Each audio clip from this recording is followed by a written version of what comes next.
Welcome to the Nerdstalgic podcast with your host, the Ginger Bookworm. Nerdstalgic with the Ginger Bookworm. Nerdstalgic with the Ginger Bookworm. Howdy beans, and a very Merry Christmas to you all. Thank you for joining me, your host, Luke, the jolly Christmas-loving guy, this Christmas. Thank you for listening to the Nerdstalgic podcast today or the day after Christmas. I really do greatly appreciate it. I hope you're having a fantastically wonderful Christmas morning, and Santa came down and spoiled you all. Today, we're going to be looking at The Grinch That Stole Christmas from the 2000s. I've been wanting to talk about this movie for so long now, ever since I talked about Cat in the Hat and I did the Horton Hears a Who.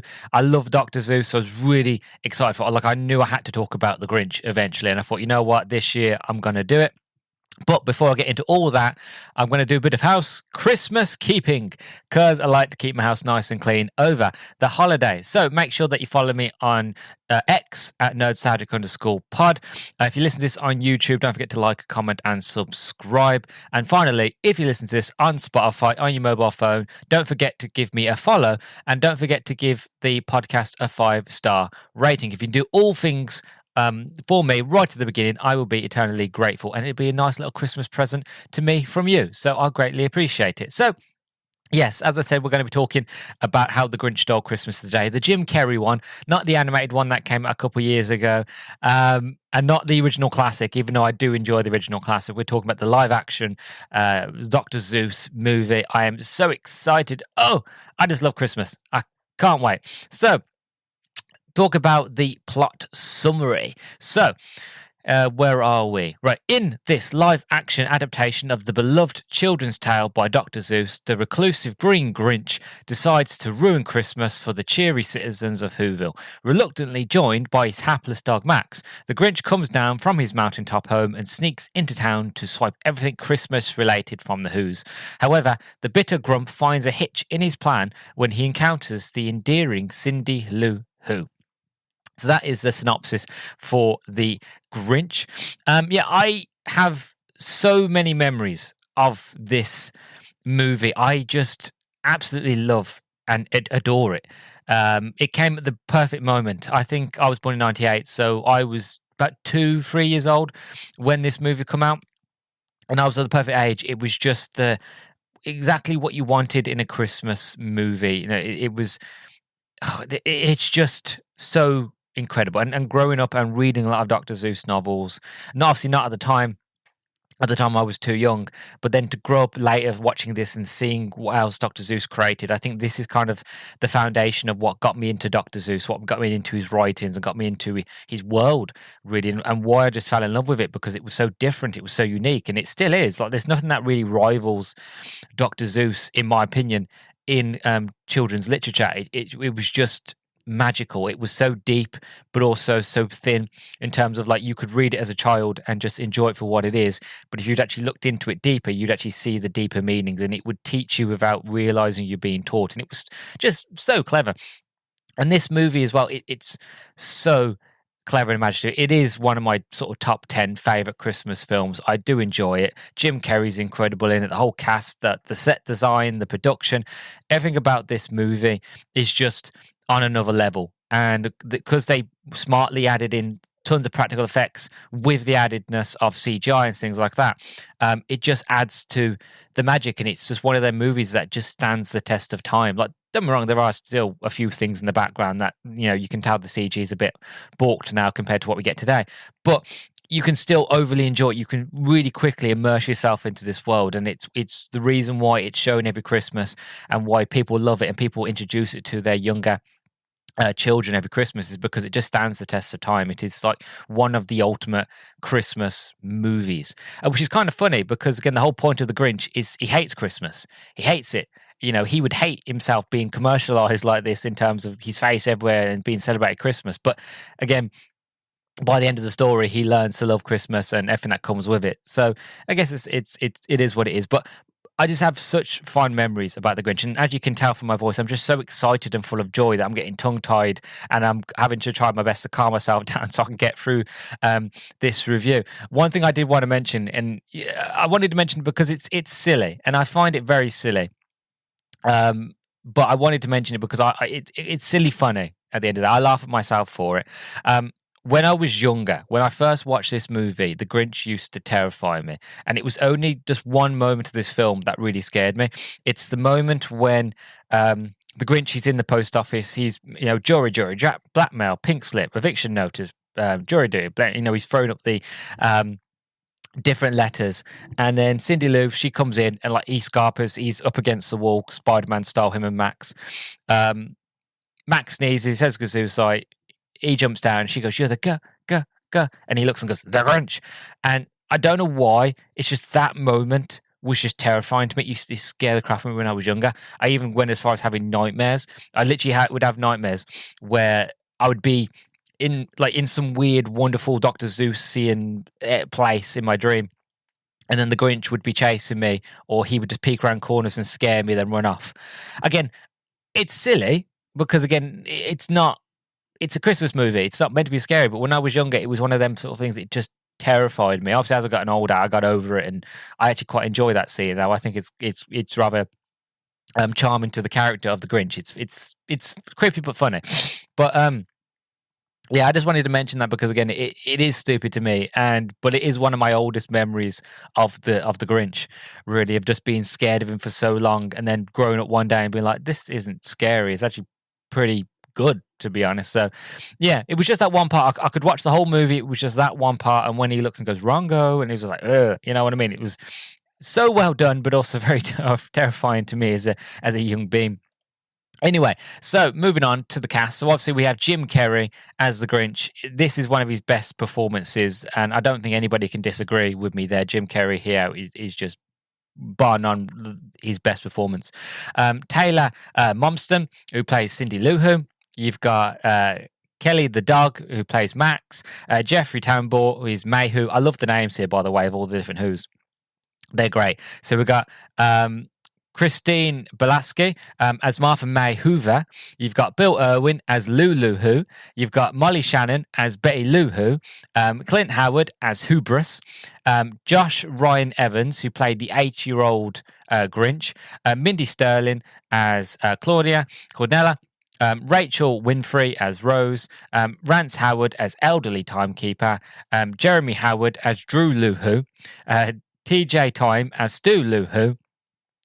Jim Marcusman as Officer Julian, and that's it for sort of the sort of cast of the top cast anyway. There's a huge cast in this. Like everybody had prosthetic makeup to make them look like Who's. Apart from, I don't think Cindy, the Taylor, I don't think she had prosthetics on her face. I think looking at this photo of her now, she actually looks like that's just her nose. Yeah, I don't think she had any prosthetics, but everybody else on the cast did. Maybe they cast her because she looks like Who. I don't know. Is that a bit mean to say? I don't really know. Anyway, moving on swiftly before I get myself in trouble, we're going to go into the production. So as always, I've broke it down to development, filming and makeup, and some visual effects as well. So as for development, so before his death in 1991, Dr. Seuss consistently declined offers to sell the film rights to his books. However, following his passing, his widow, Audrey Gressel, began entertaining several merchandising deals, including clotheslines, accessories, and CDs. One thing I want to interject here is the fact of this is again a very true fact. Every Christmas you will see tons of Dr. Seuss merchandise everywhere. Obviously, particularly the Grinch, but you will see tons of Dr. Seuss merchandise everywhere. Which, as a fan, wonderful. But it does go against the whole idea of Dr. Seuss. If you read any of Dr. Seuss books and you look into any of Dr. Seuss as a person in history, you know he was very much against commercialism and things like that. A lot of his books were against anti-commercialism, stuff like that. But again, I don't blame his widow for doing it because obviously keep the memory alive, keeping sort of just his books alive, that sort of thing. But yeah, he was completely against it, and it was his widow who decided to go to do the sort of the merchandise and stuff like that. Anyway, so moving on. In July 1998, I was born in 1998, her agents made a significant announcement. The film rights to How the Grinch Stole Christmas would be auctioned. The terms were stringent. Suitors had to be willing to pay $5 million upfront, 4% of the box office gross, 50% of merchandising revenue, and 70% of book tie-in profits and music-related income. In addition, any actor considered for the role of the Grinch had to be a similar stature to Adam Sandler or Jim Carrey. Only directors or writers who had previously earned at least $1 million on a previous project were eligible for participation. Several studios and filmmakers pitched their version for the live-action Grinch. 20th Century Fox, with director Tom Shadaki and producers Dave Phillips and John Davis, pitched their version with Jack Nicholson in mind for the Grinch. The Farrelly brothers and John Hughes also submitted their own versions. Universal Pictures, represented by Brian Grazer and Gary Ross, also made a presentation, but all authors were initially rejected by Gressel. However, Grazer enlisted his producing partner Ron Howard to join negotiations. Through Howard, though Howard was initially uninterested in a live-action Grinch and was focusing on adapting the Sea Wolf, Grazer convinced him to visit Gressel for a pitch. While reviewing the book, Howard became intrigued by Cindy Lou's character and developed a vision for a film with an expanded role for her, a deeper portrayal of the Who's, and a more fleshed-out black story for the Grinch.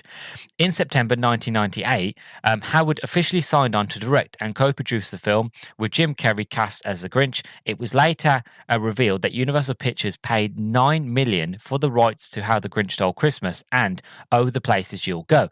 Before Howard's involvement, Tim Burton was approached to direct but turned down the offer due to a scheduling conflict with Sleepy Hollow.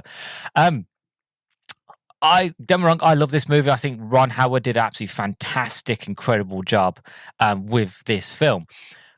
But a sort of Tim Burton-esque Dr. Seuss, like, that's two completely different psychedelic, weird and wonderful worlds. Tim Burton's worlds and characters and Dr. Seuss's worlds and characters. But oddly enough, I feel like you could put them both together and they would work so well. I just want to see. I now want to see Tim Burton do something with Dr. Seuss. I feel like he has, or Hoosian, what like esque. But I'd love to see a Tim Burton run with some sort of Dr. Seuss flavor. I think that would be incredible. Would we ever get it? Probably not. But now I know that it could have possibly been a reality. I kind of want it now. Anyway. The final screenplay, written by Jeffrey Price and Peter S. Seaman, don't laugh, known for Who Framed Roger Rabbit and Doc Hollywood, underwent 8 drafts before reaching a final version.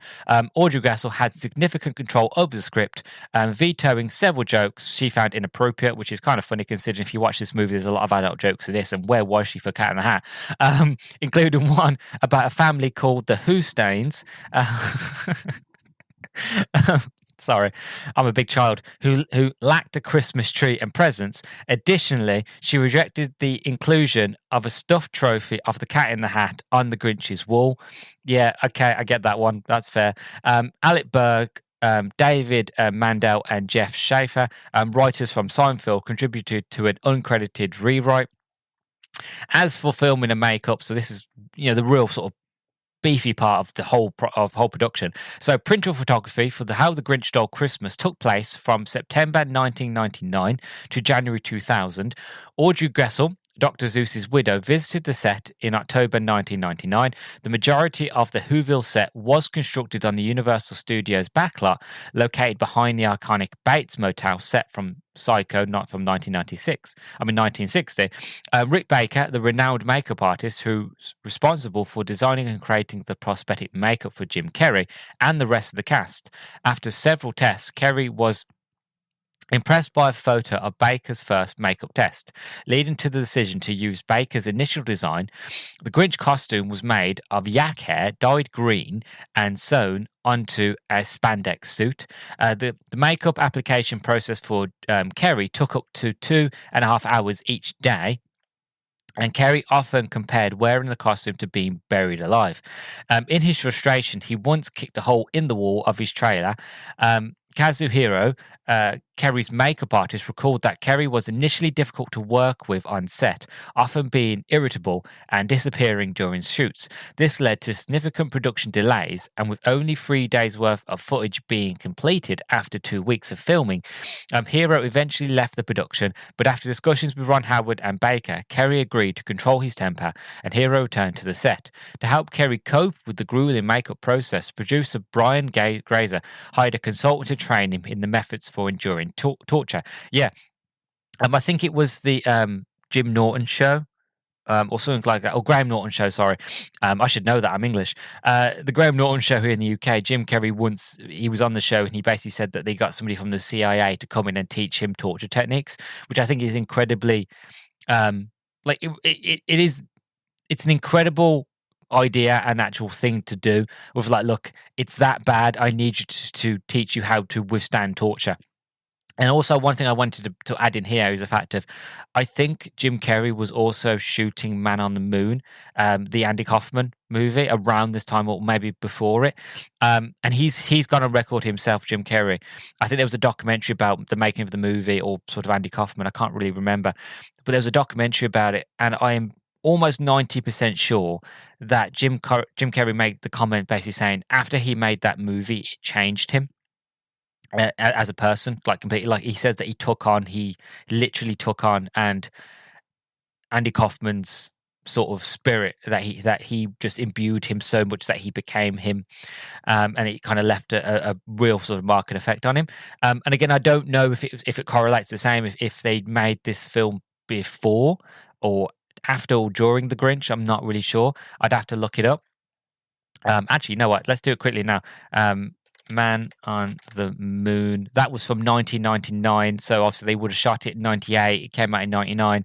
This came out in the 2000s. So yeah, I would say there is a high potentiality that the effects that had on him on Man on the Moon affected him when he played the Grinch, and that what probably led to him to being very irritable and difficult to work with. Again, also being under the heavy prosthetics day in, day out. Yeah, it makes sense. I don't know if, because I'm not Jim Carrey, I can't say that is the correlation.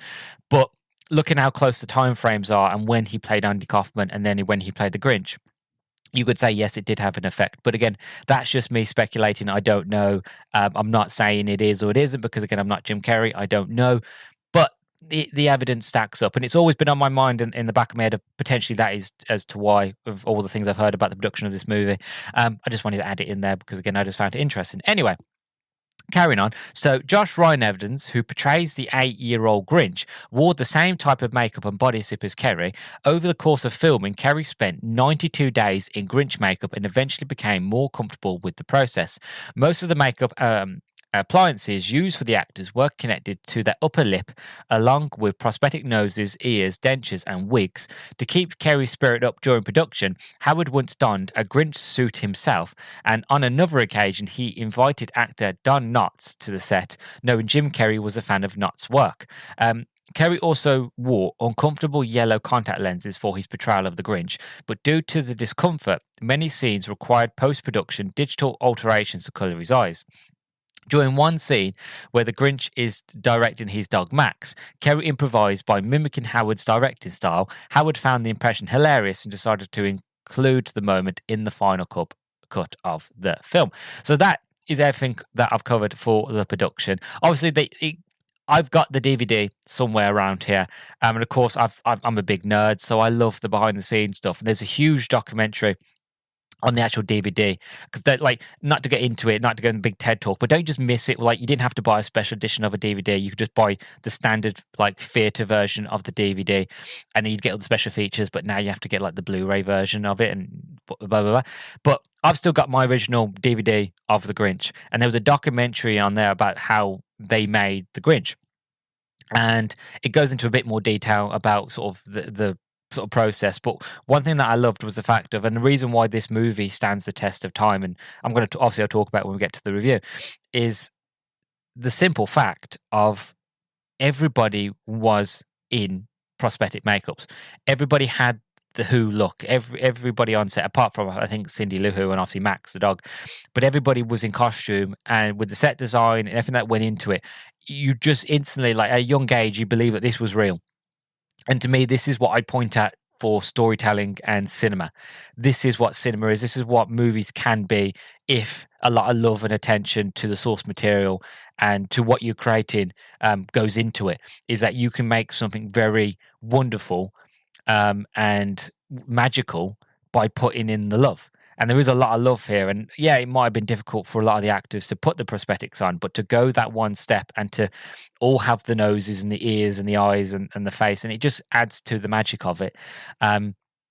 Yeah, I just think it's incredible. I really do. So I wanted to highlight what the production of the makeup, because again, it's a big part of the movie, but also it's a real test to the actors and to Jim Carrey for putting themselves through that to make such a wonderful and magical movie. And again, of course, when you watch the film, you don't notice it at all. That's how good a professional Jim Carrey is, and all the other actors are, is the fact of you wouldn't notice the discomfort, or maybe you will just notice the discomfort. Maybe Carrey sort of tunneled his irritation and just manic madness at the makeup into his performance of the Grinch, and then just gets lost in the character.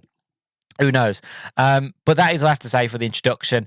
I'm going to go off now and watch The Grinch. I've already got a hot chocolate on the go that I'm currently drinking while I'm doing this introduction. So I'm going to carry that on. And I'm so excited. I love The Grinch. I really, really do. And not as that, once I am done with The Grinch, this will be me finally done and covered all of the live action Dr. Seuss movies, which if you've seen my love of The Cat in the Hat, even though that movie didn't do very well, The Cat in the Hat, and then this one, and then I'm done. Sadly, they never made any more live action ones, but again, Cat in the Hat is a reason for that.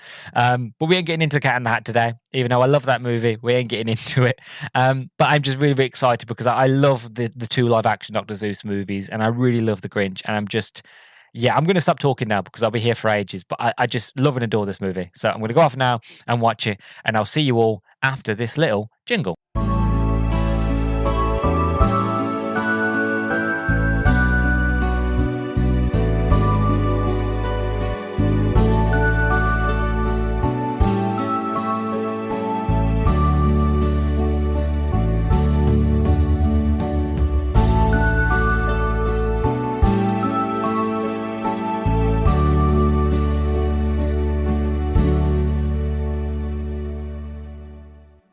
And we are back, everybody. So I've now watched The Grinch. Well, technically, I've watched it twice. I'd only planned to watch it the once, but as things usually happen when I put movies on downstairs, my mom got in from work. I was halfway through the film. I think I got to the part where Cindy Lou was about to go up to the Grinch to invite him down to be the cheermeister.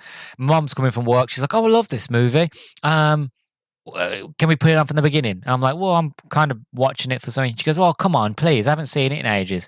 I was like, "Okay, then." So technically, I've watched this film twice now. So if this review's shocking, I have no excuse. But going into sort of my first impressions of The Grinch, it still holds up. It's still a Christmas favorite. And pardon the pun, it's a Christmas cracker. It is a bundle of joy.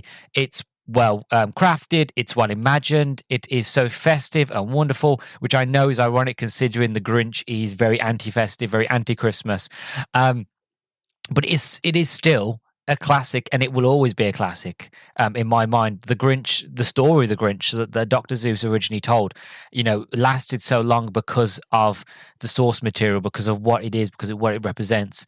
And then for this movie, and then again, I might not like it, but then you've got that 2018, the 2019 animated movie. So the Grinch would always sort of live on. And I feel like the Grinch is the modern day version of Scrooge. So whenever you see somebody nowadays, you still hear Scrooge, but whenever you're somebody who's been a bit sort of, down in the dumps, being like, "Oh, it's too early to say Merry Christmas, it's too early to put your tree up," you're either here, you're a Scrooge, or you're a Grinch.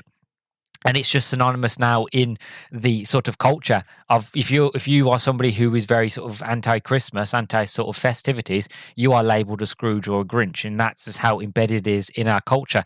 And again, that comes down to the fact of like this movie and down to the source material in the book and what Dr. Seuss was able to do with this world that he created. Yeah, just fantastic, and like I say, it just brings a lot of joy, and I really love it. There are moments though, um, to put my reviewer hat on, where I kind of watched it, and I was just very much like the adult brain of me of like, oh, like the reason why the Grinch is so the way he is just because from a again very young age he was always judged for being different, for being green, for you know being unlike everybody else, having hair and the rest did, and like I was watching when I watched it again with my mum, she was sort of doing the same as I do. When you watch a movie over and over again, multiple times over the years, again you tend to sort of bring up things that you notice. And again, my mum does it as well. Not as much as me and my dad. Mum does it, and she's sitting there, she's going, it's mean that those kids treated him. Like if only the mayor, the young sort of kid, if he had not been so mean to him, if the kid's not laughed at him and been so horrible, then he probably wouldn't have hated Christmas. He wouldn't have grown up to be so hative and revenge filled and vindictive against everybody else in Whoville, and that he might have not never liked Christmas, but he would have been more accepted. And you see that when he gets to the sort of jubilation, when at first he's very sort of like, it might be a trap, it might be them trying to sort of hurt me or make fun of me, and then he gets there and they're celebrating him, he's number one, and that's what he's always wanted. He always wanted that sort of just to belong, to feel like everybody else. Like, yes, I am green, but doesn't mean I'm different. I'm a who at the end of the day, or just a different type of who. And again, it might not be the same for the source material of the Grinch, obviously the original book, but for this movie, I think that's the story that they're trying to tell here, is the fact of, look, it's not that he hates Christmas, he hates people. And Christmas is probably the time of the year he hates because people come together and he has nobody. He is alone. And obviously all of his trauma happened at Christmas time with Martha Mayhew and all that. So I feel like as an adult, as mental health, and again, somebody who is watching this movie analytically, I feel like that is what the story they're trying to tell. That's the backstory of the Grinch in this version of the story, is the fact of he hates people. He was judged and being mean, and things will happen to him all his life growing up, that he eventually wanted to say, he said, screw it all. And he did. And then he left. And I think that's the reason he hates Christmas, and the reason he hates Whoville is because they were mean to him. And since then, like, again, he'd only be a young kid. He doesn't know any better. He's not going to think, oh, people change, or people might not dislike me anymore. He just grew. And he just let that trauma and let that sort of mental health and that sort of thing grow, and eventually led to who he is and to him stealing Christmas. And again, he was on the track of healing, of getting better, of potentially being one of the Who's, of finally being welcomed. And the mayor comes in, gives him the trigger. Sort of, I made a joke. I said my mom's like, oh, look, Vietnam flashback, as he basically gives him the electric razor. He has that flashback, and if it wasn't for the mayor giving him that, then he would have he would have took the award, he would have stayed for the celebrations, and who knows, that could have been a huge twist of him, because as you can tell when he's talking to himself in his cave, that's all he really wanted at the end of the day, was just somebody else. He just he's alone. But again, he's too stubborn and too headstrong to actually deal with the problems. I'm just going to go on hating them because they're the problem, not me.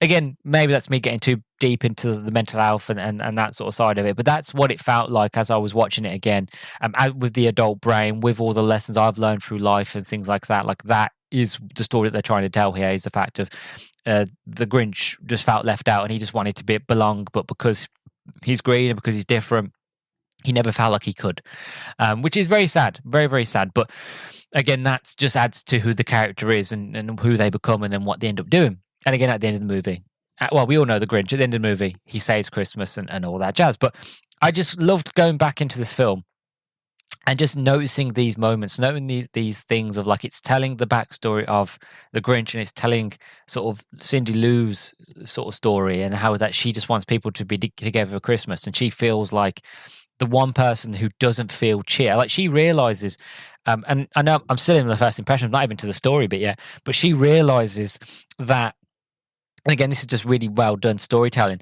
She realizes from talking to all the people about the Grinch, and we all saw sort of the Grinch's backstory, what happened to him. She realizes, like the audience realizes, that he was being picked on for being different, and that he never got to show Christmas cheer. He never received Christmas cheer. Like, the two people that he was with did, but he never really got it from everybody else, And that's all she wanted. She just wanted him to celebrate Christmas, to feel belong, to everybody to celebrate Christmas. Because, like, again, she was having her own sort of issues of what's the meaning of Christmas, what's the whole point of Christmas. Everybody says it's presents, it's this, it's that, but really, she comes to the conclusion that what Christmas really is togetherness, is love for each other. And I could go in all day, every day, talking about my version of my meaning of Christmas. If anybody's interested, I would say that my version of what Christmas really means is kind of the same as what Cindy Lou is. The fact of, don't get me wrong, I love a present. Who doesn't love a present? Who doesn't love a card or things like that? But if I could swap all the presents I'd ever get in my life to spend time with loved ones and to make memories, because again, some of the best memories you have as a family are usually at Christmas. A lot of the best memories I've got is like watching, for example, I watched A Wonderful Life with my whole family, and I remember it. What got through it was my first time watching it. I was just floored. It's an incredible story. I was so emotional. But obviously, it was after Christmas dinner. My mum, my dad, and my nan were there. They had all had obviously a drink. So as the movie went on, it was gradually just my mum went to sleep. No, actually, sorry, my dad went to sleep, my mum went to sleep, and then my nan went to sleep, and I was on my own watching it next to. We have a log burning fire. And it was one of those, when the movie ended, I'm there in tears. And I remember funny, I turned around and I looked at my family to say, that was good, wasn't it? And they're all sparked out asleep. Again, they'd all seen it before. I'd never seen it. But it was lovely. It was dark. There was no lights on it. All the lights was from the fire and the Christmas tree and the TV. And it was a wonderful memory. Even though it was just me and everybody else was asleep. It's one of many wonderful memories I have, and I would rather have that than a new game console or a new game or a book or whatever. Like, it's those memories that I cherish. So to me, the true meaning of Christmas is family, friends, loved ones, spending it with those that really matter and care, and those ones that have made a difference to you in your life, all your life, or just that year. That's what Christmas is, just spending time together with other people. The gifts are wonderful, but I don't feel like they're needed. That's my personal opinion. Some people might disagree, but for me, I'm a very sort of personal, one-to-one person. I'd rather spend time with people than the way I see it is the fact of you giving me your time and your attention is a gift. So I cherish that gift, and I give back my time and my attention to you. And again, so that's my interpretation of Christmas. But as Cindy Lou has been a very young age, she's going through this idea, and she's realizing, well, actually, we'll move on to the story bit now, because we are basically talking about story. But yeah, she realizes that this is, like, she looks around and she thinks, what is the point? Everybody's being so crazy. Everybody's go around shopping. And then the Grinch makes a point as well of like, look, I can hang myself with all the bag neckties. I want a golf clubs. I want a pony. Write it twice, get bored and set to make glue. You know what I mean? Like, this sort of thing. It's all that idea. It's commercialism.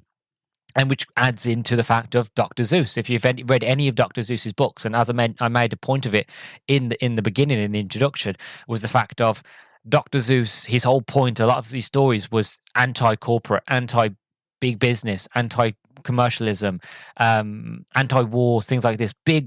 Proper big sort of messages, which again you wouldn't notice unless you really looked underneath them, underneath the hood, shall we say, of these sort of stories. But still, it comes down to the fact of, it's funny how that's what they stood for, but how commercialized Dr. Seuss is and how commercialized the Grinch is. I'm currently wearing Grinch pajamas, and I've got Grinch slippers, and I've got the DVD, and I don't have a copy of the book, but I did when I was younger. You know, and I'm sure if I go down to Home Bargains or Primark or any sort of the clothing stores here in the UK, that I will find Grinch pajamas, because it's Christmas and Grinch clothes. And obviously that commercialism, and that's the thing. It's like, during Christmas, we see Christmas as a very commercialized sort of thing, and as gifts and that, but it shouldn't be that. Like, and at the end of this movie, they do realize that you take away the gifts, what have you got left? You've got each other, and that's what really matters.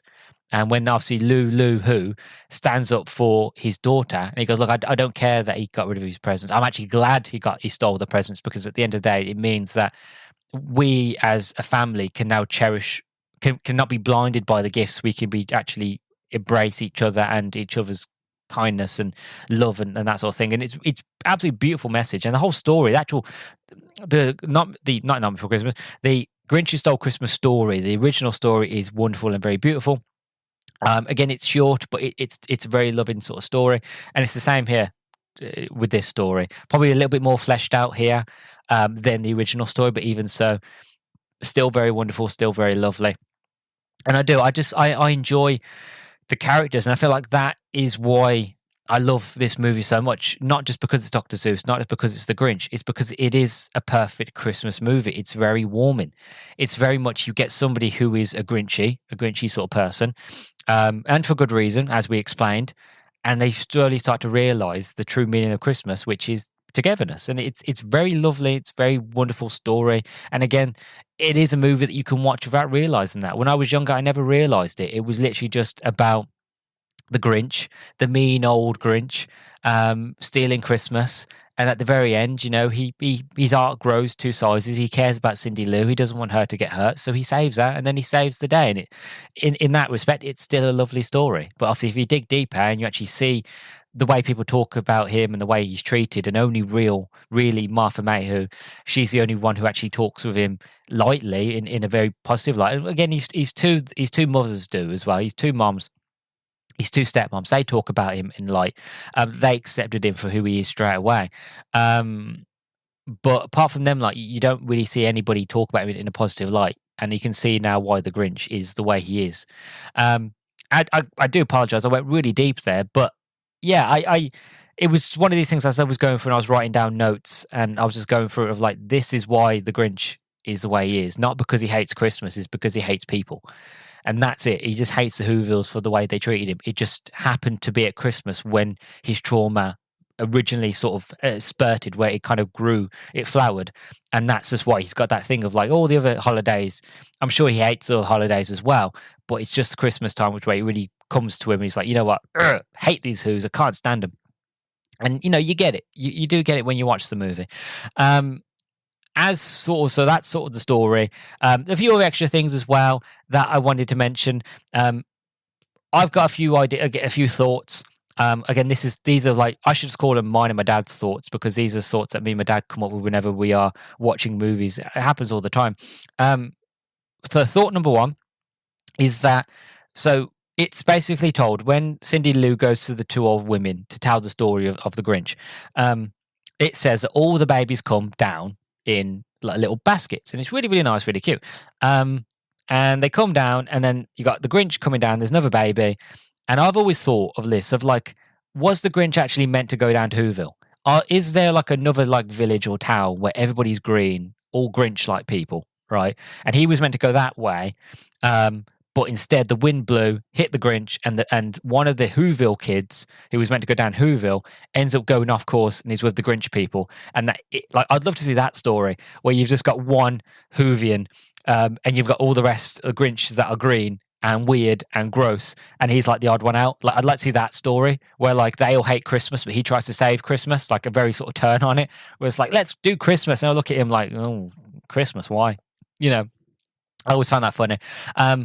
But that's not it. That's just sort of little thing that I like to mention, because I always find it quite interesting. Like, there's another town miles away, but it's just got like one sort of white Who, and the rest are all green, and he feels like the odd one out, but he likes Christmas and the rest don't. You know, I just find that funny. That'd be an interesting spin-off anyway. But just as he lands down, he's in. I have to laugh because it's stupid. He lands in the tree, and they're having a little annual get together. They're having a little party, and straight away, it didn't notice it when I was younger, but ever since my dad basically said, "Look, they're swingers." And I'm like, "What do you mean?" I was like, "Look, they're all in having a party. They're all putting keys in a jar, right? That's the reason why the Grinch is scarred for life, is because he was there for hours, and who knows what he saw." And I wouldn't put it past this movie, because a few seconds before this, you have a whole joke where one of the little babies lands, and he's like, "Honey, our baby's here. He looks just like your boss." You know what I mean? Like, it's one of those where it's like, that's the Grinch's true trauma, is the fact of that. No, but they even say himself, "Oh, it wasn't until the morning till we all noticed he was there." Like, what did that kid see out of that window? That's why the Grinch is scarred, people. Whatever he saw the old people get up to. in the town. That's why he can't look at anybody properly. That's why he hits everybody. He's like, all right, Jim, who? Yeah, well, I know what you do. What you get up to, you madhead. That's why he doesn't like anybody. It's because he's scarred for life. Obviously, I'm jesting. I'm joking, obviously. But it's little things like this where, like, you notice it and you have to kind of laugh at yourself. Like, it's probably not. It's probably generally harmless, but it just seems a bit odd. They're all putting keys into a jar and they're all, in a little bit sort of fiery sort of mood, and like, it wouldn't put it past those two old ladies. And again, it might be a kids movie, but there are adult jokes in this. But yeah, it was one of those extra things I wanted to note as well. I'm trying to think what else. I did write down some notes. No, that's it. It's all the really ones I could really find or come to remember. The whole idea with the tonsils being removed twice, that bit was a bit odd. But again, I think they just play it for laughs. So it's fine. I wanted to talk about the music. I haven't talked about music in a lot of my reviews for a long time, mainly because I decided to take it out because I found myself talking about the music but not really being able to grasp what I mean. And I did it for the Christmas episodes as well. But for this one, I wanted to bring it back in. Simple reason of being is the fact of the whole song, "Where are you, Christmas? Why can't I find you? Why have you gone away?" It's a very beautiful song, and all the music in this is wonderful, and it really helps to not just set the mood, but really bring you into this world, bring you into the Christmassy mood. The Grinch has his own theme as well. You're a mean one, Mr. Grinch, yes you are. Your heart's an empty hole. Your brain is full of spiders. You've got spiders in your something, Mr. Grinch. I can't remember the last words. But, even with that, like, the music does in such a way where you feel Christmassy, but you also feel what the characters are feeling. So when Cindy Lou, she's singing "Where Are You, Christmas," you can tell that you can really understand the fact that she's having moments in her head of, like, she's trying to question, why did the Grinch save me? If he was so bad, why did he do it? What does Christmas mean? So she's really questioning herself, and it's a wonderful song. And then obviously with the Grinch and his music and all the background music as well, it does a fantastic job of just pulling you in to this world, and I really love it and appreciate it for that. And like, it just comes down to the fact of good music will always just make whatever it is you are watching and digesting 10 times better, because it just has the ability to transport you to another world, to Whoville, to that Christmas mood. And I was sitting there drinking hot chocolate. It was it stopped snowing outside. It had snowed outside here in the UK. Very rarely does it snow here, especially in November. But it snowed outside, and it was just that wonderful setting where all I needed was a Christmas tree and the fire to be on, and that would have all I needed. But I was wearing my hoodie, I had my pajamas on, hot chocolate, and snow outside. And I was sold. But still, it added to the effect. It added to that Christmas feel. I just got in that mood of, like, I'm happy to watch The Grinch again. Even though I got halfway through, I was happy to put it on again because I wanted to stay in that pocket. I wanted to stay in that zone, that Christmassy zone. So again, I really loved and appreciated it for that. As for the production and the sort of set design, again, top notch, incredible. Even the moments where, like, there are times at the beginning of the movie, and there are other sort of parts when sort of the holiday cheermeister and the kids shout like the Grinch, and they all sort of stop and stare. There are sort of wide shots where you can notice that some of the Who's are CGI. Especially like at the beginning of the movie, as the camera's starting to pan down and it's going into the snowflake, and you get to see Hoover, and you see other little Who's throwing packages at each other, throwing presents at each other. There are moments like that where you can notice that it's CGI, but there are other moments where it blends in so well that you don't notice it. Like, it got to a point where I generally had to look for it. Like, if you just watch the scene as a whole, you can appreciate it as a whole and you might not notice it. But if you go looking for it, you'll see it. But it's not one of those that once you see it, it ruins it. It's one of those you notice it, but it's like, oh, I understand why they did that, because again, it adds to the effect. It sort of fills the scene. It fills the scene to make it feel a lot more lived in world, little lived in city, village sort of thing. So that's fine. Again, for the whole sets, I would have loved to go back in time and to be on this set and just to walk the set, to walk around Whoville, to walk around the buildings, to see the cars, to see the vehicles, that they all made these little vehicles and cars. And again, I'm already fascinated, and I'm actually in awe of the world of Dr. Seuss. So to be able to walk through a world, a little town that's styled in the essence of Dr. Seuss, to me, sounds like heaven. It's one of the reasons why I'd love to go to Universal Studios, because they have Whoville, or a type of Whoville there. And I'd love to go there, and I'd love to meet the Grinch, because again, I've seen the TikTok videos of the guy who dresses up as the Grinch and does it. He does a fantastic job. So I'd love to go meet the Grinch, and I'd like to walk around Whoville and just to kind of be in that setting. I just feel like I just get lost. And again, it adds to the music, adds to the story, that you can tell that there was a lot of love and passion went into it because of how much work went into the set design and to the way it all looks, the way it all feels, that you just get lost in it. There's like I said, even with the CGI, even when you notice it, you just appreciate it. You're not drawn out of it. This movie's aged well, and it will continue to keep aging well because of the prosthetics, because apart from the little kids, and again, it is explained in the film, by the way, that at the end, when the mayor basically is having a go at Cindy Lou for no apparent reason, he has a good reason, but he shouldn't have a go at her because she's a child. But when the mayor's having a go at Cindy Lou, she goes, "You haven't even grown into your nose yet," and that answers as to why none of the little kids have got sort of the noses. But even when you look at all the adults, and they've got all the prosthetics, they've got all the teeth, and obviously the costume design and everything else, and it all just adds in to the point of, as you're watching it, you just get lost, and it will age so well because everything is practical. The CGI parts might not do. Again, I watched the standard version of this movie. Maybe if you watch the Blu-ray or sort of the remastered sort of versions that they do, the re-releases where they sort of touch up with a lot more newer sort of technology and techniques, or they touch up things here and there. Sometimes those sort of rehashes change the movie, make it better or worse. It depends really.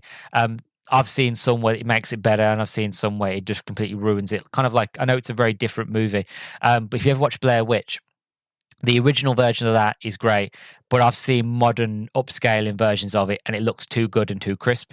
Whereas the whole point of that film, it's meant to be shot on a camera, and once you make it look too good, it loses that rustic sort of old footage sort of feel to it, and sort of completely ruins it. And so maybe, in newer editions of this movie, you might notice it, you might not do it. Again, it all depends. But I had the original version from like the 2000s that I got for Christmas, and it ran fine. Apart from the DVD being old, and I'm worried every time I play it that I'm going to wear it out and it's going to get laser burn. It worked fine, and I appreciated it and loved it. And I just feel like this movie, it's just going to age well, like a fine wine, and just get better. And it really adds to the performance of sort of Jim Carrey and all the other actors, because they're in the prosthetics as well. It just feels real.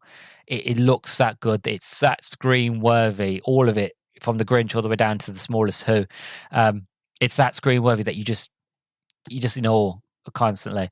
And like talking about the cast as well, Jim Carrey, it was one of the most clever, ingenious castings there has ever been in cinema, in Hollywood.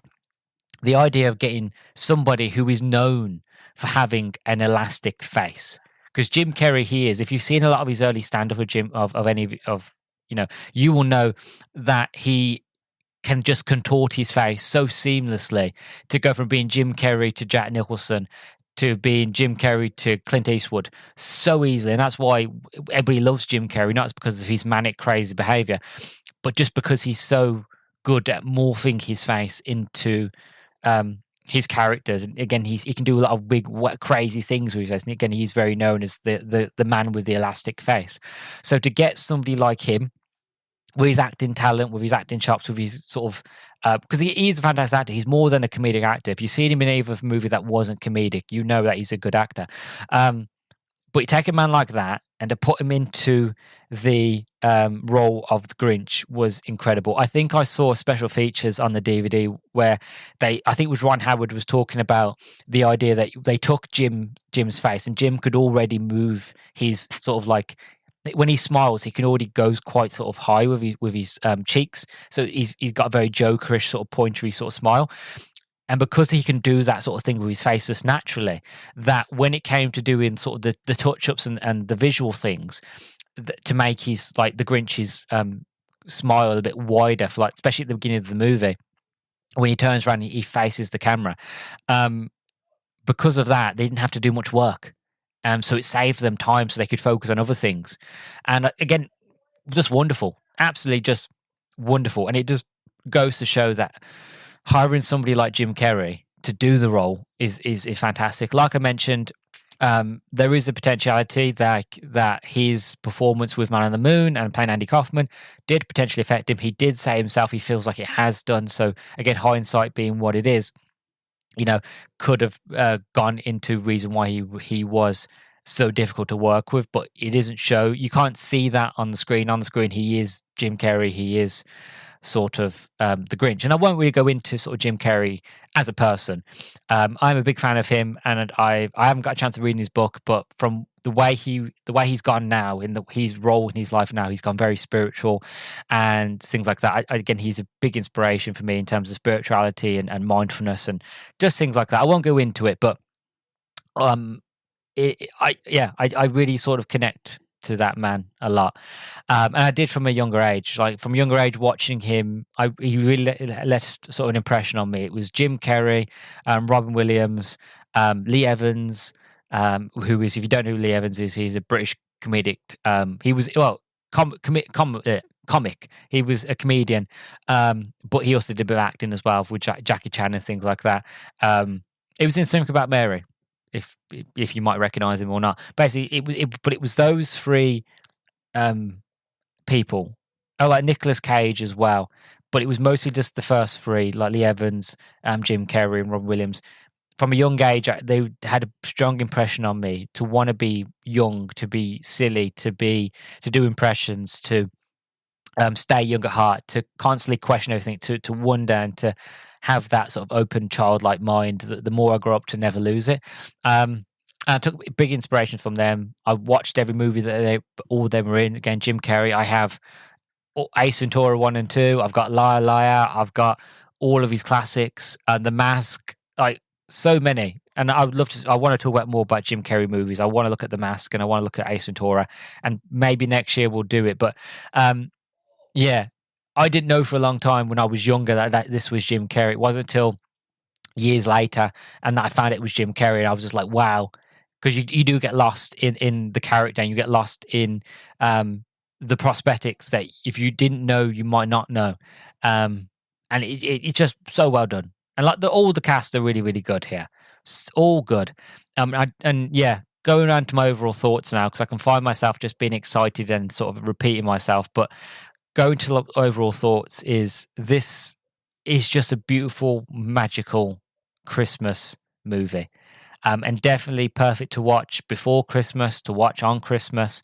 If you are listening to this during Christmas Day, again, I do appreciate your time for taking some time out with family and friends to listen. If you're not, that's completely fine. If you listen after Christmas, that's fine as well. But if you've decided to stick around, I'd really do appreciate that. And I hopefully I've given you back funny and decent content for you to listen to during your time away from friends and family. But yeah, I just really love this movie, and it is a shame because I now know that I've watched The Grinch and I've watched The Cat in the Hat, that this is the end of the live action sort of Dr Seuss movies. And again, I defend Cat in the Hat to the end of days, but I can understand as to why Audrey Gessel could watch that and go, you know what, we ain't doing no more. I can completely understand. I might not fully agree because, again, I would have liked to seen more. I would have loved to see more live action, like a live action Horton Hears a Who, which, again, Horton would have had to be in CGI, but they could have done it like Lion King. I feel like if you did the Lion King sort of, which I know it's not live action, it's still an animated movie, but if you basically did what they did with the Lion King, but with like Horton Hears a Who, or like you did a live action Lorax. If anything, I love the Lorax, and I will cover that next year.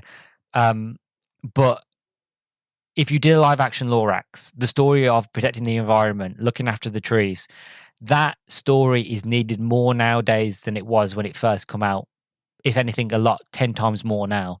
So if you did a live action version of that, I feel like that would really speak to a lot of kids, a lot of young, impressionable kids, a lot of young generation, for them to grow up to realize to look after trees. At the end of the day, if somebody like you doesn't care an awful lot, nothing will get better. It will not. I feel like that's the quote, unless I butchered it. But I'm a big lover of Dr. Seuss, as you can tell. And I am very sort of protective over anything in all Dr. Seuss, really. Apart from the 2018 Grinch movie, I don't hate it. I don't dislike it, but I was very much of the thing of like, well, they did a live action Grinch and that was perfect. They didn't need to do an animated version, and I don't think it did very well actually. But again, we might get there. Like once I've done all the other ones, once I've done all the other Dr. Seuss animated films and things like that, maybe one Christmas I would do the animated Grinch. But I've gone off track a bit. Going back to this one to wrap it up nicely in a lot more sort of coherent bow. This is still a Christmas classic, and it always will be. And like I said, because of the production, and because of the effects, and because the sort of the practical as much as possible, this movie will forever last. And because of the messages, because especially nowadays where people are a lot more open with mental health, or people are a lot more open with bullying and people being lonely and suffering from things like this, I feel like this movie will, if anything, mean more to people as the generations and years go on than it did when it first came out, because we're more aware of these things now. And it, again, what I was talking about earlier, I didn't notice when I was younger watching it. It's not until watching it over and over again as I got older, as sort of the stigma sort of left mental health, as the stigma started to left people with these sort of problems, these issues, and as people got to start more open about it, then these topics a lot more, you notice them a lot more in movies and things like that, and you're like, oh god, that's why the way they are. It's not because he hates Christmas, it's because everybody was horrible to him. He's got trauma that he's not been able to deal with, and the way he's dealing with it, he's channeling all of his trauma into hate, into Christmas, into revenge, and all the other things that he does. And I just feel like for that, and for the Christmas, and for the practical effects, and it just being a classic story, that this movie is evergreen. It will always grow. It will always improve. It will always be there, no matter what. The Grinch will always be a movie that people always go back to, and you'll always see it on TV. It's never one that will be forgotten, I don't think. It's like It's a Wonderful Life, like I mentioned. That's an old movie, black and white, and it's about 2 hours long. But the reason why that movie has lasted so long is because of how brilliant it is. And it's the same with this. It's brilliant. It's absolutely fantastic. So yeah, this Christmas, I know there's a lot on TV, Christmas Day. I always find I get very sort of overwhelmed with the content that's on at Christmas. But, there's a high potentiality. You watch this on Christmas Eve, or today. If you listen to this on Christmas Day, again, thank you. Then watch it today at Christmas, or watch it tomorrow, Boxing Day. No matter what day you watch it, as long as you watch this over the holidays, which more than likely you probably have because it's on TV almost every day during the holidays. And I know during December time, I'm going to be watching it multiple times because my mum will always have it on because she loves the movie. Just watch it. Watch it again. Spend time with the family. Show love. Show that you care. And just make memories. That's all I can ask. If I can ask anything of you guys this Christmas to do for me, a gift that you can kind of give to me, is all I want is you all just to love the ones around you, family, friends. If there's anybody that you haven't spoke to all year and you want to talk to, don't wait. There isn't enough time. Pick up the phone, wish them a Merry Christmas.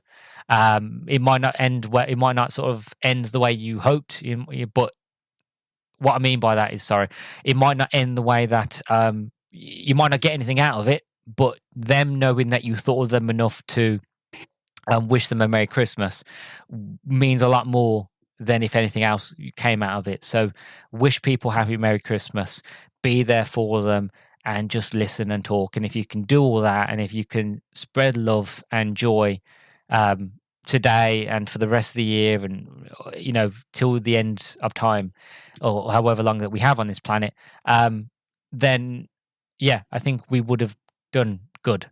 So yeah, I love this movie. I really, really do. The Grinch, it's timeless, and it will always have a special place in my heart to me. As for sort of a bit of sort of trivia, so it was a bit hard finding trivia because I mentioned most of the trivia in sort of the introduction. I found a few bits that I really liked. So when Cindy Lou was talking to Martha Mayhew, right, about the Grinch, so the jewels in her hair in that scene when she's explaining sort of the Grinch's backstory is from the tree topper that the young Grinch made for her, implying that she still has feelings for him. Now, I never noticed this, but it wasn't until I read this bit of trivia and I actually put the movie on and I noticed that if you look closely at her hair, it's never mentioned in the movie. It's never alluded to. The camera doesn't even zoom in on it. But if you look at the jewels that the Grinch made in the tree topper, and then you look at her hair, it's the exact same jewels. So she always loved the Grinch. She always carried a bit of him, a bit of his love. And yeah, it's a beautiful. It just if anything, it's one of them sort of things that you read and you realize, and you're like, it just makes you fall in love with this movie even more. Like I've been watching this movie thousands of times. I never noticed that, but now I'm going to notice it every single time I watch it because now I know, and it's just beautiful. Trying to find what else. I'm trying to find. The Hoovian set was built mostly on the backlot behind the Bates Motel. During a break in filming, Jim Carrey surprised and scared tourists on the Universal backlot tour by running out of the hotel wearing a dress and brandishing a knife. Nobody recognized him, and the tour guide at the Universal Studios will tell you the story when you pass by the hotel on the backlot tour. I can definitely imagine that's something that Jim Carrey would do. Where it's like, look, the Bates Motel's there. There's tourists going by all the time. Somebody get me a dress and a knife. Like, that would be terrifying, but at the same stage, that's pretty good. Like, that's getting your money's worth, isn't it? Like, you see the Bates Motel, you want someone to run out and try to stab you. You know, it's just standard, isn't it? Trying to find what else. Obviously, Sir Anthony Hopkins recorded all of his narration for this movie in one day. In the final scene, Cindy Lou Who passes Max a plate of green eggs and ham in reference to Dr. Seuss's book published on August the 12th, 1960. Jim Carrey's accent in The Grinch is based off Sean Connery. Never noticed that, but apparently that's so. So Jim Carrey was suggested for the title role by Audrey Gristle, the widow of Dr. Seuss, who controlled the rights to the book. She also suggested, Jack Nicholson, Dustin Hoffman, or Robin Williams. Robin Williams came up for the Cat in the Hat, which again I would have loved to see in that. Jack Nicholson, Dustin Hoffman, great actor. I love his portrayal. Basically all of his movies really. But Mr. Magorium's Wonder Emporium, which is an underrated movie, weird film but underrated. But again, he's an incredible actor.